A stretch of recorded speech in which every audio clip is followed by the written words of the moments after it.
వైసీపీలోనూ మంచివాళ్లు చెడ్డవాళ్లు ఉన్నారని తెలిపారు TDP senior నేత గోరంట్ల బుచ్చయ్య చౌదరి. చెడ్డవాళ్లంతా గాలికి కొట్టుకొని పోతున్నారన్నారు.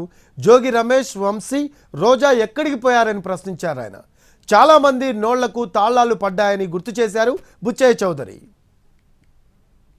నాయకులు ఉన్నారు, మర్చిపోకండి.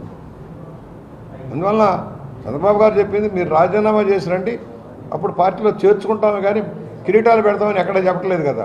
ఉంటారు, రకరకాలుగా ఉంటారు. ఆ పార్టీలో కూడా మంచి వాళ్ళు ఉన్నారు, చెడ్డ వాళ్ళు ఉన్నారు. చెడ్డ వాళ్ళంతా గాలికి కొట్టుకుపోతున్నారు, ఊళ్ళో వదిలి పారిపోతూ ఉన్నారు.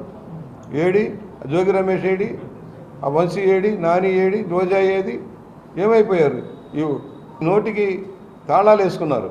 మాకేం కర్మయ్య, 161 మంది ఎమ్మెల్యే చేతిలో పెట్టుకొని 164 మంది చేతిలో పెట్టి మాకేం పని? కాంట్రాక్ట్లు ఇవ్వాల్సిన పనే ఉంది. వచ్చేవాళ్ళు వస్తారు, ఎందుకంటే పూర్వానికి ఇప్పుడు మార్పు ఏంటంటే సిద్ధాంతానికి కట్టుబడే వాళ్ళు తగ్గిపోతూ ఉన్నారు. జాతీయ పార్టీలు కానీ ప్రాంతీయ పార్టీలు ఆ పరిస్థితి ఉంది.